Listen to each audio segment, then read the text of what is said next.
Baik, kita kirimkan Al-Fatihah dulu untuk Al-Ghazali. Kalau tadi pembukaan sudah, ini khusus untuk kita ya. Al-Fatihah. Ya Allah.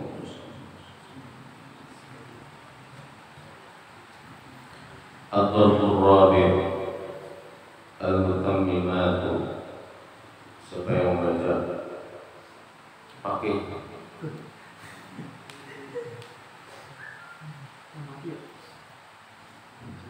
Al-Muqaddimat Al-Mutammimat. Ya, Ad-Darbur Rabi'. Wadzalika fi alimil Qur'an. Ya.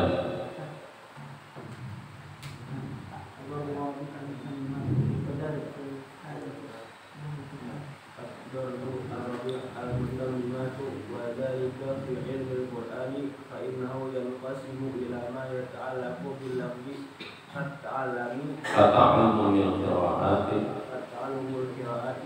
ومخارج الحروف وإلى ما يتعلق بالمعنى والتفسير كالتفسير.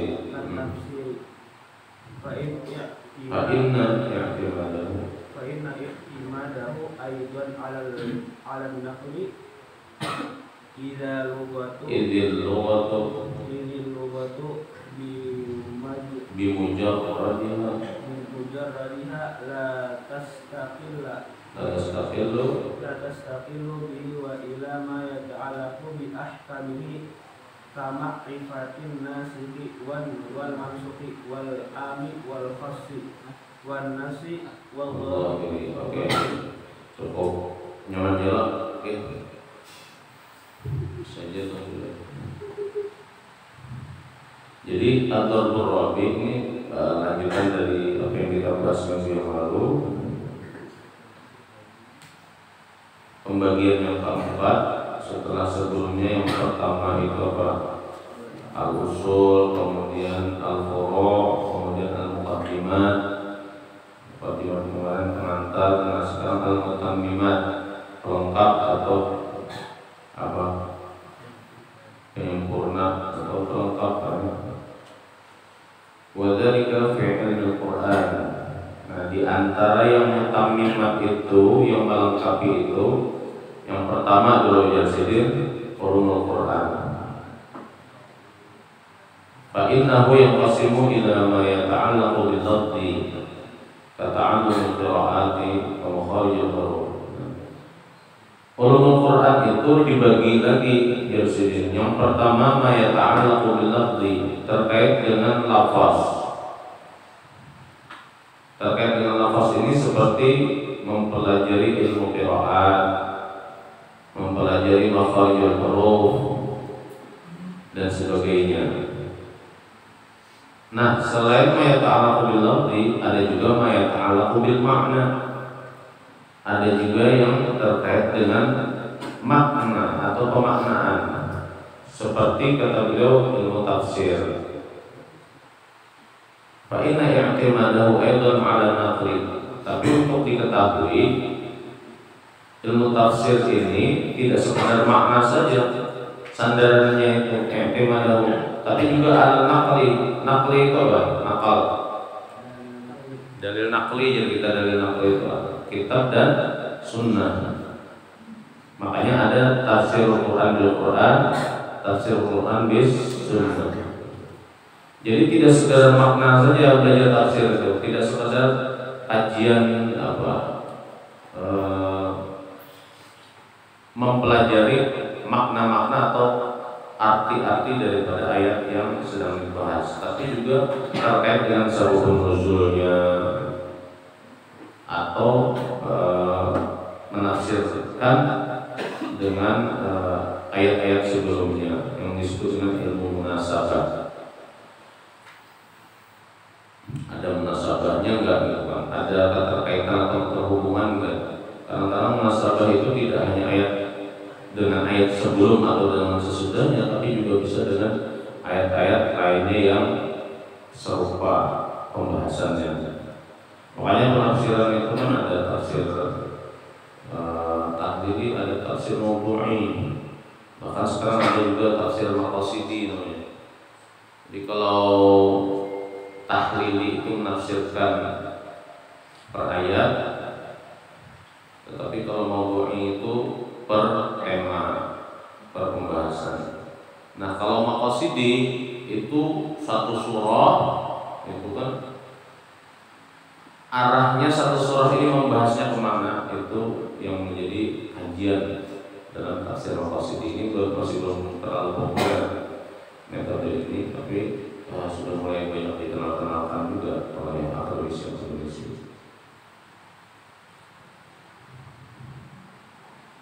Idil lughatu bi mujarradiha la tastatilu bihi. Jadi kalau mengandalkan bahasa saja, la tastatilu bihi, tidak menyelesaikan, kata beliau. Karena ilmu tafsir itu sekali lagi tidak hanya terkait dengan pembahasan kata per kata, tetapi juga pembahasan tentang sababun nuzul dan seterusnya. Kemudian selain ya ta'alaq bil makna dan tadi pertama bil lafzi, ada juga ma yata'allaq bi ahkamihi, terkait dengan hukum-hukum yang ada dalam pembahasan ilmu Al-Qur'an itu. Contohnya ma'rifati an-nasikhi wal mansukhi, seperti pengetahuan kita terhadap penganuliran ayat atau hukum daripada ayat Al-Quran. Kalau bahasanya Bapak Dr. Wardani kan penganuliran di sini. Jadi dianulir itu apa? Sudah masuk dah gol dah, atau ditiup wasit gara-gara VAR. Kalau jadi nah itu dianulir namanya. Artinya hukum ini pernah diterapkan, tetapi karena ada kondisi-kondisi tertentu sehingga yang tadinya diterapkan menjadi dibatalkan. Selain nasikh wal mansukh, ada al-'am dan al-khas. Biasakan umum lafzi wa khusus sabab, itu pembahasan khusus tentang 'am dan khas. Wanas al-zahir, wanas al-zahir, dan nas dan zahir. Wa kaifiyat isti'mal al-ba'd minhum ma'al ba'd, dan bagaimana penggunaan sebagian ayat dengan ayat yang lain. Wa huwa al-'ilmu alladhi yusamma usul al-fiqh wa yatanawwal sunnah aidan. Jadi itu tadi juga disebut dengan ilmu usul fikih, dan dia juga memiliki keterkaitan dengan sunnah juga. Lanjut lagi bacakan.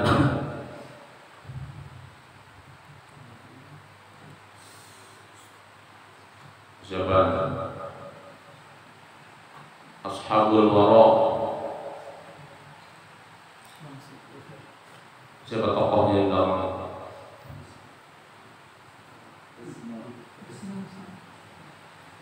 Wisnu.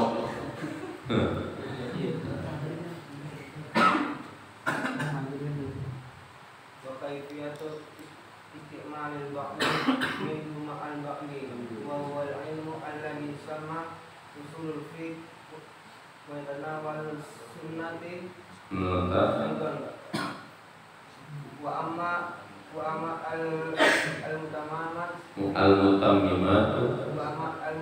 al-mutammimatu fil athari wal akhbari fal ilmu birrijali wa asma'ihim wa ansabihim wa asma'is sahabati wa sifatihim. Cukup, lanjutkan Guru Fitri.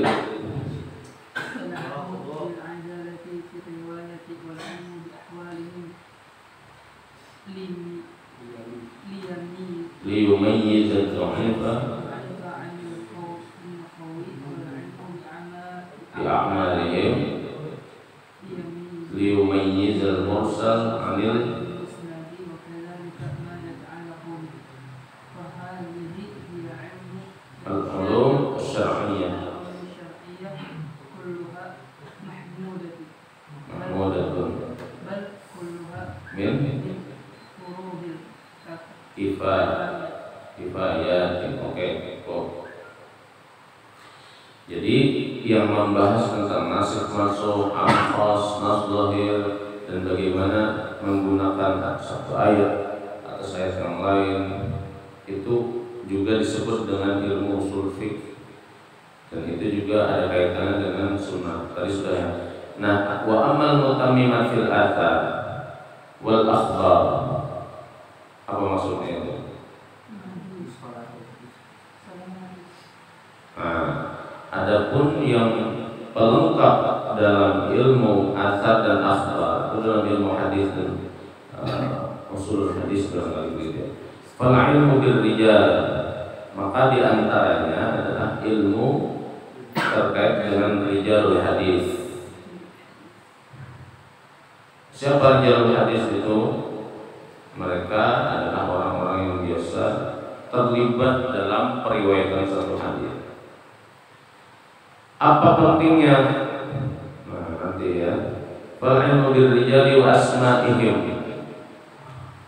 Ilmu tidak sekedar mengetahui siapa sosok yang bersangkutan, tapi juga tahu betul namanya, wa ansabihim, nasabnya, wa asma'is sahabah wa sifatihim, dan nama-nama sahabat dan juga karakteristik mereka.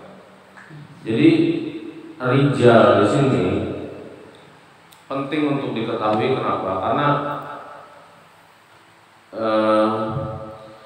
orang Arab itu memiliki penamaan yang rada-rada mirip antara satu dengan yang lain. Misal saja Al-Bukhari dengan As-Sun'ani itu sama-sama namanya siapa? Nama Muhammad bin Ismail ya. Mana Ismail? Boleh enggak? Ada apa ya? Lawasar guling gimana? Nah, Muhammad bin Ismail itu ada As-Sun'ani, ada Al-Bukhari. Belum lagi nama-nama yang lain. Itu namanya kurang lebih Muhammad, Ahmad, tabarukan kepada Sayyidul Wujud wa Imam kulli wujud Rasulullah sallallahu alaihi wasallam. Muhammad, Ahmad. Kadang-kadang binnya juga orang-orangnya sama aja. Ya, orang Arab tidak sekreatif orang Indonesia kalau memberi nama. Kita nama macam-macam. Kadang-kadang kuitan itu ayah dan ibu, nama keduanya itu disingkat. Kalau ngaran abahnya itu sebetulnya tidak terlalu keren-keren banget, begitu juga nama ibunya tidak terlalu keren. Tapi setelah digabungkan ketidakkerenan tadi, negatif ketemu negatif, jadinya positif. Tiba-tiba anaknya itu bagus benar. Setelah ditelusuri, apa sebab nuzulnya nama ikan ini? Ternyata itu perpaduan ayah dan bunda. Lalu keren ya.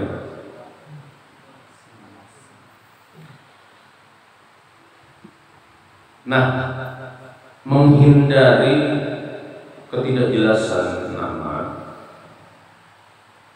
dan juga nasab, maka diperlukan ilmu yang spesial, mengkaji khusus tentang rijalul hadis ini.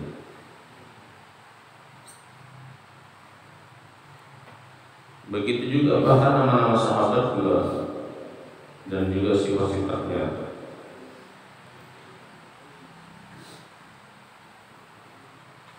Wal ilmi bil adalati fil ruwati, dan juga ilmu tentang kejujuran dalam periwayatan hadis.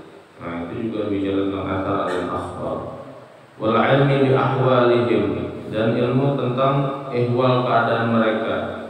Maksudnya itu apa? Liyumayyizad dha'ifa 'anil qawi, untuk membedakan mana yang kuat dan mana yang dhaif, mana yang mutasyaddid, mana yang mutasahhil, begitu ya. Saya sering menjelaskan ini kan terkait dengan mutasyaddid dan mutasahhil. Wal 'ilmi bi a'marihim, bahkan juga tentang usia mereka itu juga ada kajian khusus tentang itu. Kenapa? Karena kalau misalnya begini, dalam riwayat itu ada satu perawi yang mengambil dari perawi di atasnya, tetapi dari segi usia ini tidak pernah ketemu, karena yang satu lahirnya di abad ketiga, yang satu abad keempat, abad kedua, yang satu di abad keempat lahirnya. Ini kecuali orang ini berusia lebih dari 100 tahun, atau paling tidak dia kalau belum bisa bertemu itu usianya sampai 150 tahun ke atas umpamanya. Dan itu pun yang ditemui itu masih bocah, yang satu haid gitu kan, untuk amal.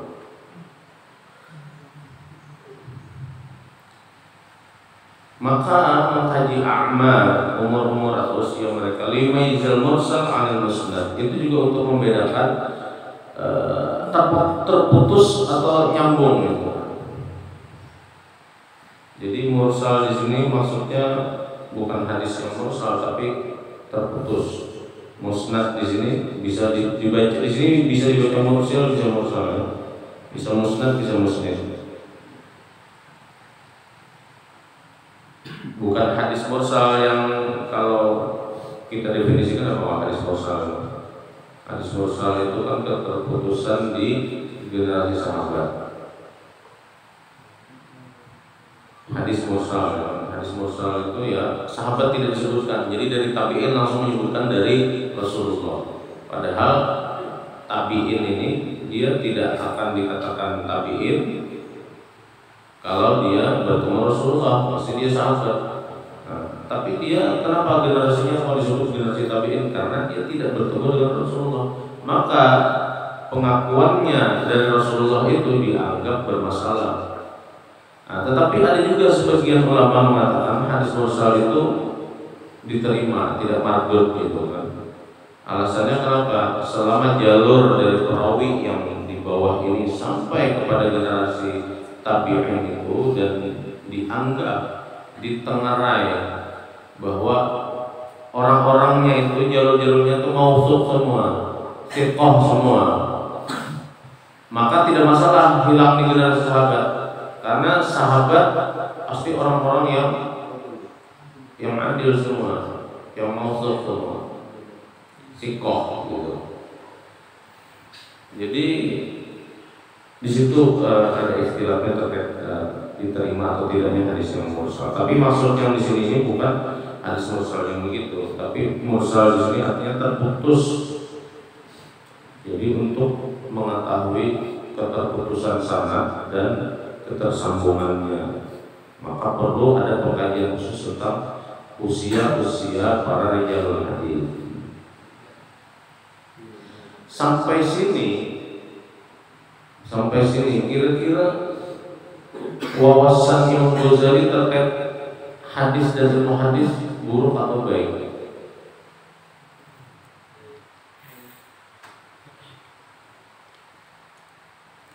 Di sini beliau bisa menjelaskan tentang ilmu mutamimat itu terkait dengan akta dan akhbar. Itu kata beliau begitu.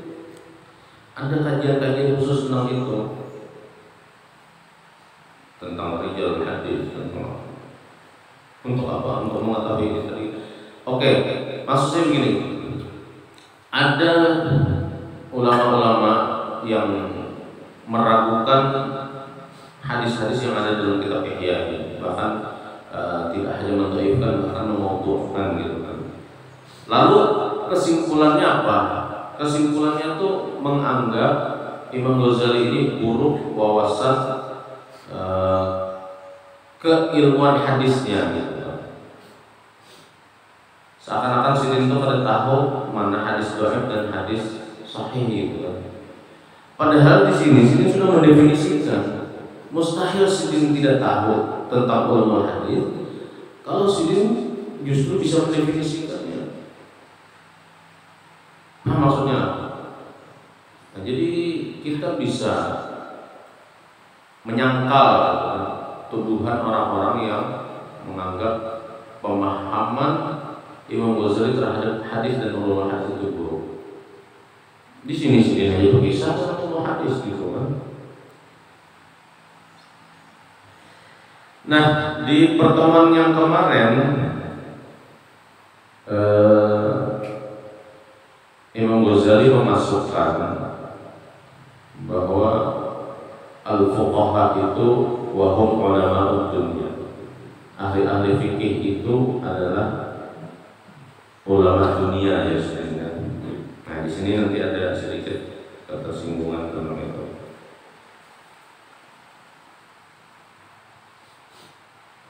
Fahadihi hiya al-ulum asy-syar'iyyah kulluha mahmudah. Inilah tadi ilmu yang syar'i dan semuanya itu terpuji. Bal kulluha min furudil kifayah. Bahkan seluruhnya itu termasuk daripada ilmu yang dalam kategori fardu kifayah.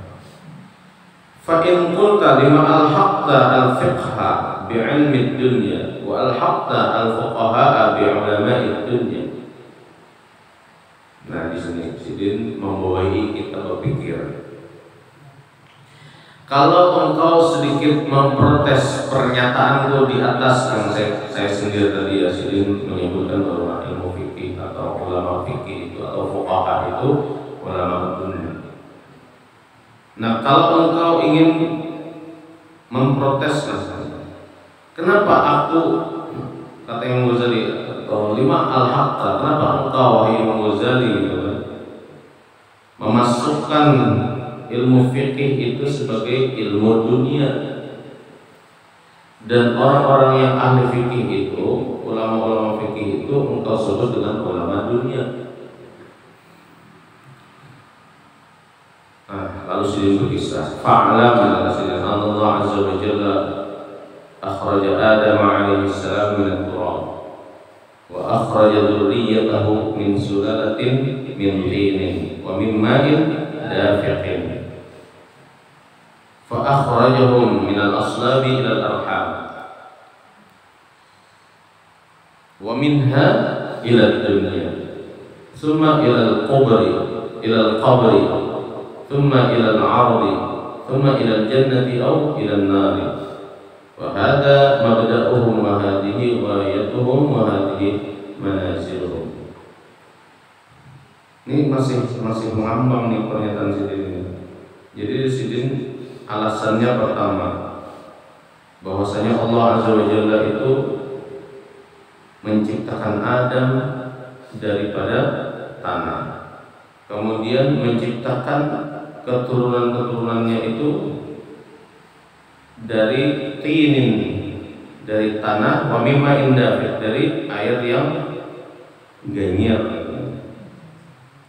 lah, ampun begini gambar, ampun kita ini lah ganyer ya, itu tuh. Fa akhrajahum min al-aslabi ila al-arham, kemudian menciptakan mereka berproses dari sulbi, kemudian masuk ke dalam rahim, kemudian keluar ke alam dunia.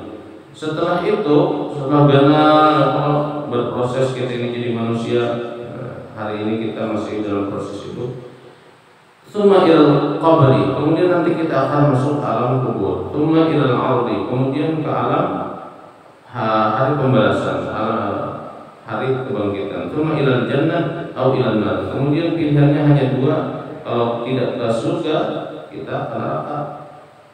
Wahada mabda'uhum. Nah, ini kisah tadi dari awal itu adalah asal-muasal mereka manusia. Wahadihi ghayatuhum, kemudian dari cerita ini juga ada tujuan akhir mereka. Wahadihi manaziluhum, dan disitulah nanti tempat tinggal mereka. Jadi nang mabda itu tadi nang permulaan dari Nabi Adam, dari turab, dari dari air yang hina tadi, kemudian ghayah mereka itu nanti kubur, kemudian surga dan neraka itu manazilnya. Wa khalaqad dunya zadan lil ma'adi, dan Allah menciptakan dunia itu zadan lil ma'ad, sebagai bekal untuk di hari akhir. Jadi dunia itu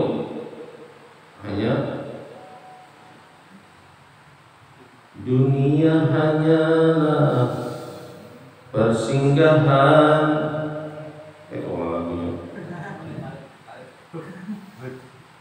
Liyatanawala minha ma yasluhu litazawudi. Tujuannya apa? Untuk memperoleh apa-apa yang baik di dunia tadi untuk dijadikan bekal. Falau tanawaluha bil adli lanqata'atil khusumatu wa ta'attala al fuqaha. Kalau mereka dalam proses mengumpulkan zat tadi, mengumpulkan perbendaharaan, mengumpulkan bekal tadi, mereka memperolehnya dengan adil, dengan jujur, maka lanqata'atil khusumat, sirnalah pertikaian, tidak ada permusuhan di antara manusia. Wa ta'attala al-fuqaha, maka ahli-ahli fikih akan libur panjang. Ta'attal kegawian, menganggur. Walakinnahum tanawaluha bisyahwat, tetapi manusia ini umumnya memperoleh bekal tadi dengan syahwat, dengan nafsu. Fatawalladat minha al-khusumatu, maka muncullah daripada tanawul bisyahwat tadi al-khusumat, maka muncullah dari itu kemudian perkelahian, pertikaian, permusuhan. Famassatil hajatu ila sultanin yasusuhum, maka hajat manusia kemudian menimpa, atau mau tidak mau kita kemudian akan bersentuhan hajat kepada penguasa-penguasa. Yasusuhum, yang mereka itu akan mengatur kehidupan manusia tadi, memerintah mereka. Wahtaja sultanu ila qanunin yasusuhum bihi, maka pemerintah pun atau penguasa pun kemudian membutuhkan aturan-aturan yang dengan aturan itu dia bisa mengatur manusia tadi. Fal faqihu, hanya sudah mulai masuk nih. Nah, hendak mengisahkan itu, kenapa ulama fikih itu ulama dunia itu. Jadi kisahnya itu sidin kesana kemarin dulu. Nah, sudah mulai masuk dah. Kita ini kan karena ada syahwat ya sidin. Nah, al-faqihu huwal alim biqanunis siyasah. Orang ahli fikih itu diantaranya adalah orang yang sangat pakar, sangat alim biqanunis siyasah, terhadap atau dengan perundang-undangan pemerintahan, politik, kepemimpinan. Siyasah ini maknanya bisa seperti itu.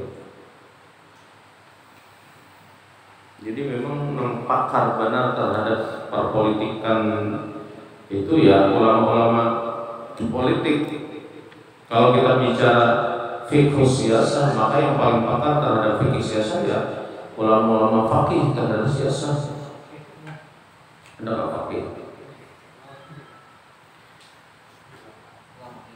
Nah, jadi kihai kan di sini tertuduh ya sebagai ulama dunia.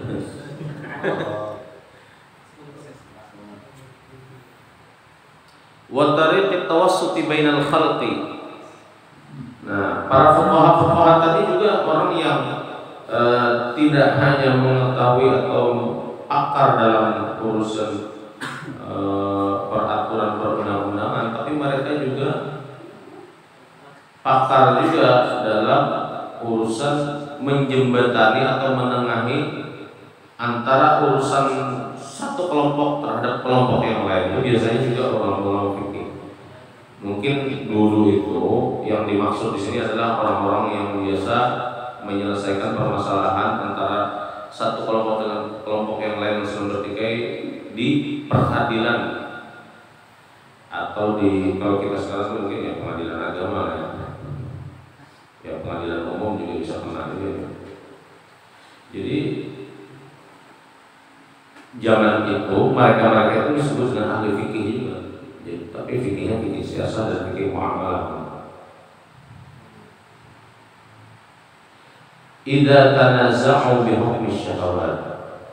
Jadi mereka itu tadi menengahi pertikaian apabila ada dua kelompok yang sedang bertikai bi hukmi syahawat, dengan hukum syahwat, dengan apa ya dengan dasar kebutuhan yang didasari nafsu syahwat pada kali itu. Memang urusan dunia itu memang identik dengan ya syahwat, nafsu kita kalau diisi tanah sekapling hendak 2 kapling, sudah ditukar 2 kapling hendak 5 kapling, itu kan pas tahwal masalah pertanahan tadi. Nah, di sini kita mengadu kepada qadhi. Nah, qadhi ini orang yang memang pakar dalam ilmu fikih. Nah, karena itulah ulama-ulama fikih seperti ini masuk ke dalam kategori ulama dunia.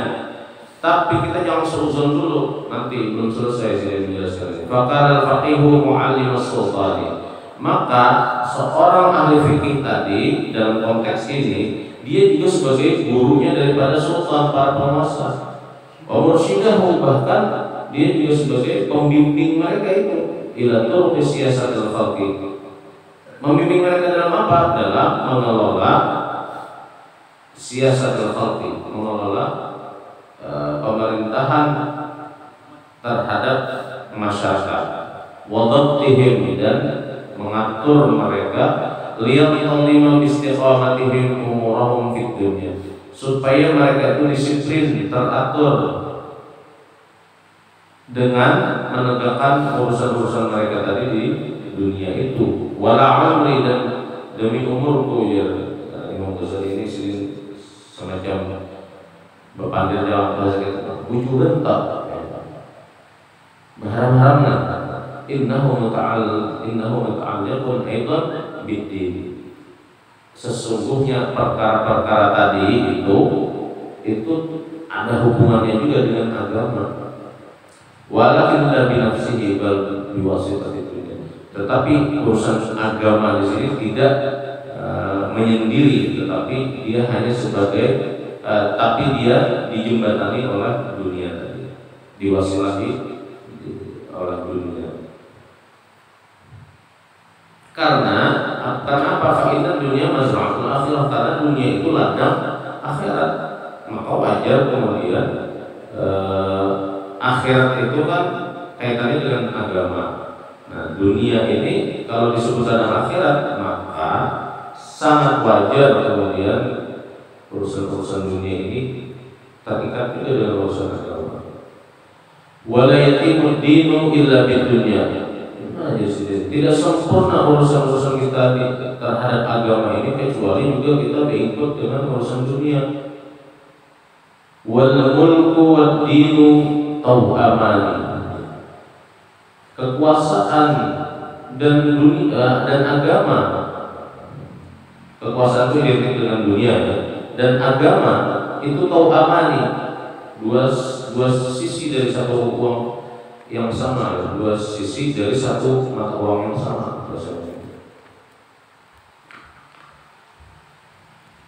Kembar. Fad-dinu aslun was-sultanu halisun. Karena agama itu pokok dan penguasa itu bagaikan penjaganya. Wa ma la aslahu famahdum, dan sesuatu yang tidak ada dasarnya, tidak ada pokoknya, tidak ada akarnya, maka dia gampang hancur. Mahdum itu rusak, roboh ya. Wa ma la halisalahu fadai'un, dan sesuatu yang tidak ada penjaganya juga itu mudah hilang. Apa aja kita ini kalau tidak dijagai bisa hilang, termasuk kota. Kalau tidak dijaga ya Allah, bisa aja nama Apa ngarannya? Menjuntan nggak? Kawalan kota kita dijuntan. Karena kawalan. Kayak itu juga tuh. Amun calon itu akan dijagai, hati-hati. Sebab orang ini jangan nanti kong.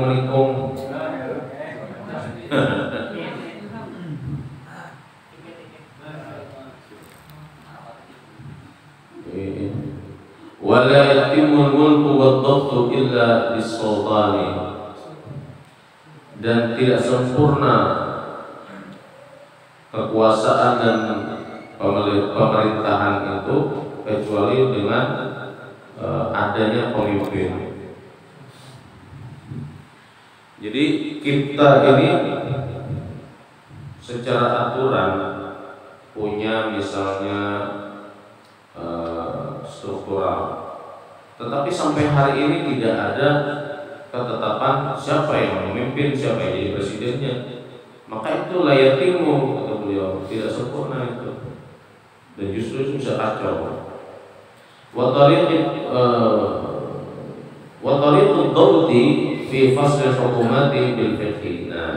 Dan pengelolaan pemerintahan itu atau jalan di sini maksudnya metode ya. Metode mengelola pemerintahan itu fi fasl hukumati dalam pasal hukum itu bisa diselesaikan dengan ilmu fikih. Pengaturan-pengaturannya tadi itu, pemerintahan, mengatur hukum itu ya dengan fikih. Ya, makanya ilmu fikih itu ya ilmu hukum gitu. Wa kama anna siyasatul khalqi bis sultanati laisa min 'ilmi ad-din fi darajatil ula, bal huwa mu'inun 'ala ma la yatimu ad-dinu illa bihi.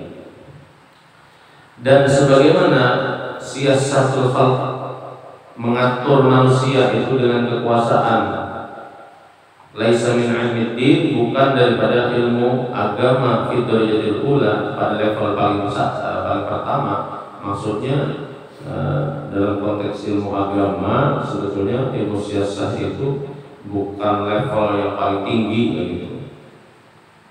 Bal huwa mu'inun, tapi dia itu sifatnya membantu, menopang, ala ma la yatimu dinu illa bi, atas apa? Atas yang tidak sempurna diselenggarakan oleh agama ini, maka dia menutupinya. Makanya sungguh mutamiman tadilah pelengkap. Fakadzalika ma'rifatu tariqis siyasah. Demikianlah ilmu tentang metode pengelolaan kepemimpinan atau pemerintahan. Fama'lumun anal hajja la yatimu illa bi badrakati. Badrakah itu bukan bahasa Arab ya. Badrakah itu, tapi diserap bahasa Arab. Maka sebagaimana kita ketahui bahwa pelaksanaan ibadah haji itu la yatimu illa bi badrakah, tidak sempurna kecuali dengan pengawalan. Tahrusu minal arabi, yang mengharapu daripada orang-orang Arab. Maksudnya bisa jadi diharapu atau dijaga dari gangguan-gangguan barangkali orang Arab yang ingin mengganggu fit tariq, di jalan. Jadilah orang bahari itu mungkin kalau kita pahami di sini, mungkin pengawal di sini adalah guide barangkali ya. Jadi kalau kita yang di Banjar sini kan tahu jalan ke Mekah, maka kita membutuhkan guide. Maka guide di sini menjadi sesuatu yang mesti kita kelola juga. Ini kaitannya dengan kaidah usul fikih malayatibul wajibu illa bihi bahwa wajib. Jadi hendak berhaji, tapi kita kada tahu tariknya, kada tahu jalannya. Sementara di sini ada misalnya travel atau oknum-oknum yang tahu persis bagaimana jalan agar kita sampai ke Mekah itu. Kalau sekarang kan tentu saja tidak tidak bisa mandiri seperti dulu. Kita sekarang itu harus melalui lembaga-lembaga yang disebut dengan travel itu. Kalau hendak secara pribadi ya harus betul-betul tahu caranya. Kalau tidak tahu, maka travel di sini menjadi sesuatu yang pelengkap, bahkan bisa jadi wajib juga nanti. Kalau mengikuti kaidah tadi, malayatimul wajib bihi bahwa wajib, maka kalau kita hendak ke Makkah beribadah haji tapi kita tidak tahu caranya kecuali berupa travel, maka mengikut travel atau travel itu sendiri keberadaannya wajib.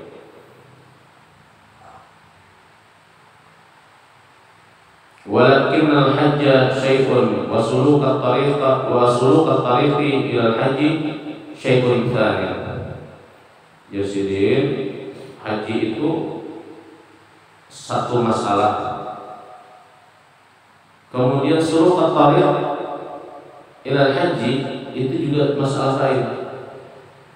Jadi haji itu tujuan, itu satu masalah yang pokok, kan? Kemudian mengetahui jalan untuk menuju haji itu juga pokok yang kedua.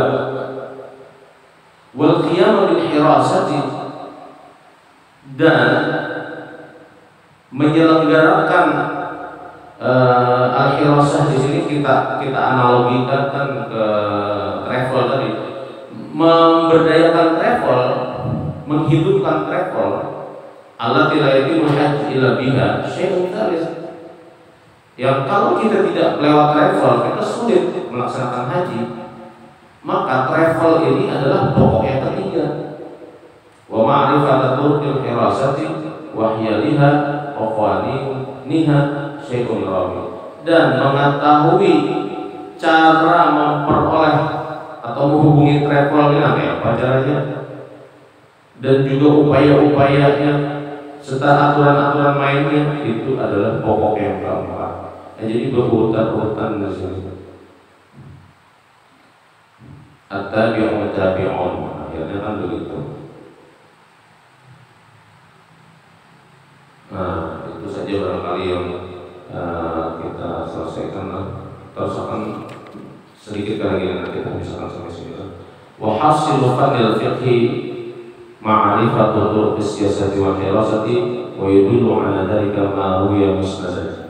Dan hasil daripada cabang ilmu fikih yang seperti tadi itu, yaitu ma'rifatu turuq as-siyasah, mengetahui bagaimana mengelola sebuah pemerintahan, wal hirasah, dan juga al-hirasah tadi pengawalan itu, wa yadullu 'ala dhalika ma huwa musnad, dan demikian itu bisa kita pahami dari riwayat hadis yang musnad yang tersambung berikut ini. La yuftin nasa illa satu, tidaklah ada perintah atau fatwa kepada masyarakat atau kepada manusia itu kecuali tiga pelakunya. Pertama amirun, yang kedua au makmurun atau makmur, au mutakallifun atau mutakallif. Nah, maksudnya apa? Fal amir, kata Imam Ghazali, al amir itu buat imam, adalah pemimpin. Waqad kanu humul mufti, seringkali mereka itu juga adalah orang-orang yang memberikan fatwa. Wal makmuru naibuhu, nah sedangkan yang makmur di sini adalah wakil daripada imam tadi. Bisa, kalau raja-raja bahari itu adalah wakil raja, langsung menteri kalau biasanya, atau adalah sekretaris raja, asisten raja. Ya pokoknya orang kedua lah setelah raja, itu al-makmur. Wal mutakallif ghairuhuma. Nah, sedangkan yang dimaksud dengan mutakallifu di sini adalah ghairuhuma, selain yang dua tadi. Itu bisa menteri, yang bahasa itu bisa pembakal, gitu termasuk mutakallif. Wa huwa alladhi yataqalladu tilkal 'ahdatan min ghairi hajatin. Nah, mutakallif ini adalah orang yang berani menerima tanggungan-tanggungan itu tanpa hajat. Makanya disebut mutakallif. Mutakallif itu orang yang menerima beban. Ya taqalladu itu artinya mengalungi, lah mengalungi itu yang menerima berarti ya. Tilkal ahdah atau muhdah. Tanggungan itu min ghairi hajatin, tanpa ada hajat. Maksudnya ini kapurunan gitu, ketularannya. Karena kadang-kadang begitu kan secara struktural orang-orang yang di bawah ini hanya memerintahkan, tapi yang di bawah ini juga yang berhadapan dengan masyarakat biasanya gitu. Adapun pimpinan yang di atas itu tahu menyuruhnya dia menghadapi langsung masyarakat yang di bawah. Nah ini kan ya taqalladu tilkal umdah min ghairi hajah tadi yang disebut nama takalluf gitu. Nah di sini beliau memberikan kisah waqad kana sahabatu radhiyallahu anhum yahtarizuna 'alal fatwa. Mayoritas sahabat itu yahtarizuna 'alal fatwa, mereka sangat berhati-hati, bahkan cenderung tidak berani memfatwakan sesuatu. Hatta kana yahiru kullu wahid minhum 'ala sahibihi. Yahiru 'ala itu artinya menyerahkan kan. Sampai-sampai masing-masing sahabat itu saking kolernya, saking khawatir dan takutnya, bukan koler, saking takutnya terhadap fatwa asal-asalan, itu masing-masing menyerahkan kepada yang lain, bertunjulan. Nah, jadilah budaya bertunjulan itu bukan hanya generasi kita sekarang, jadi generasi sahabat itu sudah mencontohkan bertunjulan itu. Tapi mereka bertunjulan itu karena khawatir kesalahan dalam memberikan fatwa. Nah kalau sekarang itu kan sebaliknya, hanya mengaji umat sudah wani berfatwa, hanya kaji sedikit tidak wani memfatwakan sesuatu, bukan menghakimi orang lain gitu. Wa kanu la yahtarizuna idza su'ilu an ilmi al-Qur'ani wa tariqil akhirah. Tapi mereka tidak menutupi atau tidak khawatir apabila yang ditanyakan itu terkait dengan ilmu Al-Quran, wa tariqil akhirah, dan juga ilmu terkait dengan jalan menuju akhirat.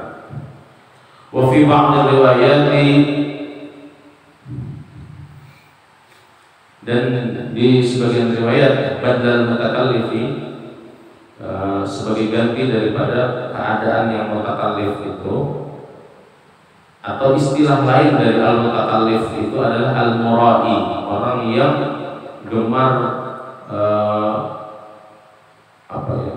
ria lah, melakukan perbuatan ria, suka memamerkan pekerjaan-pekerjaannya. Fa inna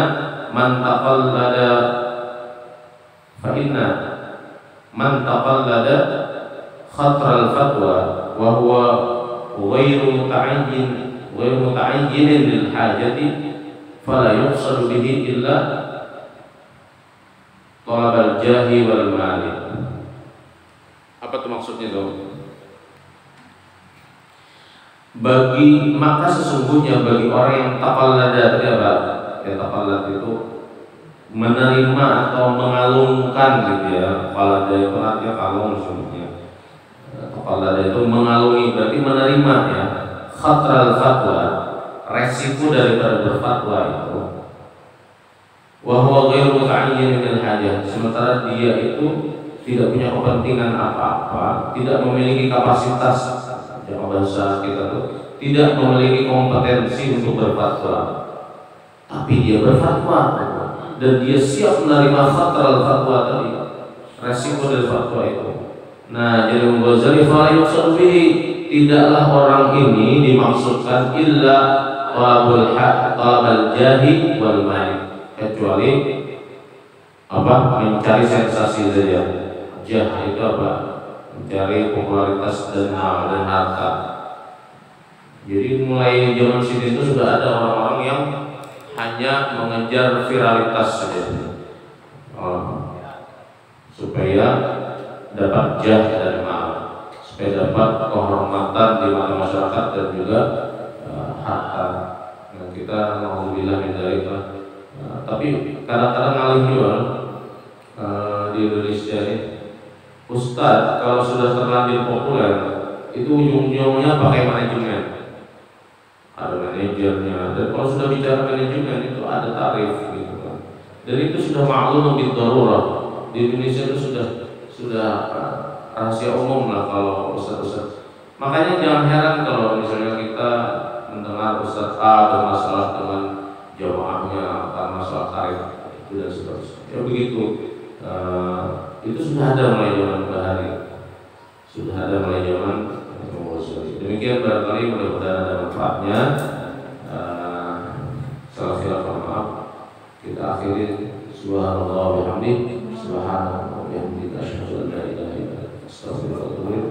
Wassallallahu ala sayyidina Muhammad wa ala alihi wasallam. Assalamualaikum warahmatullahi wabarakatuh.